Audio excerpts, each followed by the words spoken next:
do not profess to understand the occurrences that took place or why it happened, but I am compelled by some sense of duty to tell you the truth, despite my agreement of silence and my personal reluctance to speak.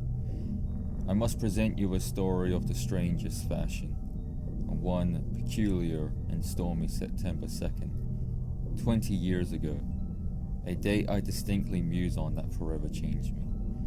I say peculiar, for there was a strange glow of green that seemed to emanate from the sky, accompanied by a strange mist. My business journey had led me over the great pond towards the Americas. All was normal. The shuffling and mutterings of passengers as they found their seats, some contenting themselves to the long flight ahead as they put hats over their eyes to sleep.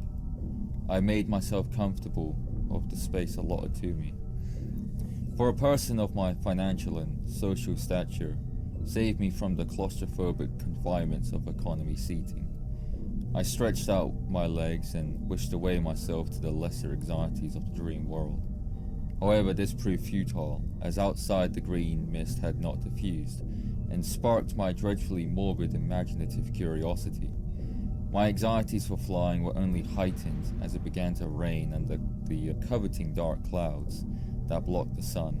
The flight attendants were a pleasant and attractive distraction that relieved tension slightly. Finally, after a couple of hours, the flight began to take off. We were reassured the turbulence was normal, and that the weather was considered safe for travel. The green haze that protruded through the window still kept us company, though after a couple of hours it had completely saturated all sight.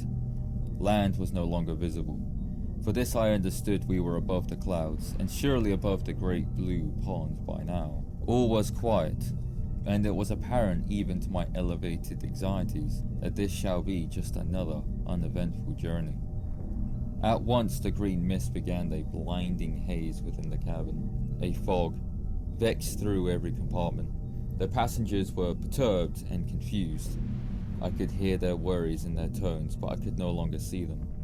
I could not even see the hands in front of me. Everything was deprived from sight by the ever-thickening of the self-emanating green mist. It was only after a few moments the mist appeared to dissipate. All on board was confounded by uncertainty and uneasiness, restless in agitation and questions. The flight attendants made rounds to reassure the passengers, but even they struggled to mask their distress. It was not until I looked out my window that this experience began to really get unusual. We could not be over land yet. It had only been just over a couple of hours into flight. Yet, I see most troublingly a valley of some sorts below. Our flight now ascended between two great mountains. On my side of the cabin was such geological formation I hardly could believe its size. It seemed to have ascended forever into the great heavens beyond the limits of the sky. I could not see the edges either. This mountain was more akin to a titanic wall than any mountainous terrain I had ever known. Such was observed the same on the other side of the cabin. The valley itself glowed the ever-accompanying green, yet there were no sign of trees, no sign of shrubbery or any foliage. Too, there was no apparent visible sign of wildlife anywhere. "Look!" exclaimed one passenger, for he had seen below a dark, slow-moving mass. At first it was difficult to discern what exactly it could be, though I fixed my eyes upon it, and to my shaken, tingling horror it was people. Millions of people, compacted, walking so tightly and without any glimmer of social interaction.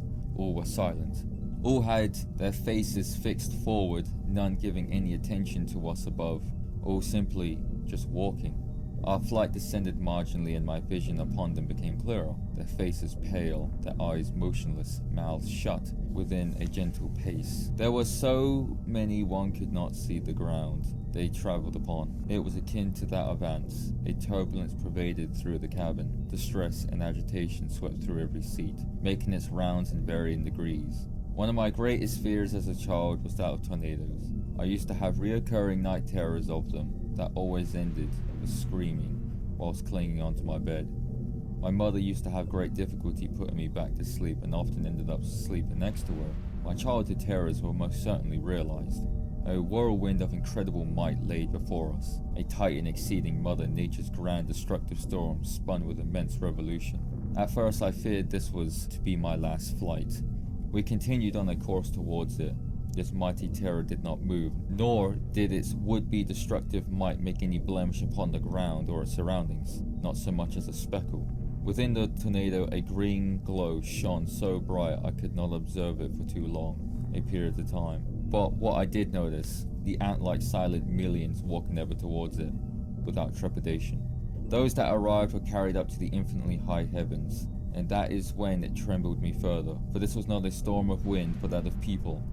A green glow enveloped by such a degree of persons, itself could be described outwardly as a thick, dark, but violent circumventing fog. It was indeed quite evident we were surely no longer within our own world. I distressed if I would ever see England again.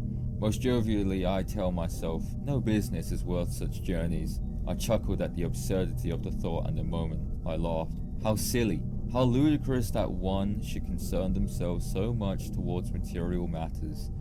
I was not supposed to bear witness to any of this, not yet at least.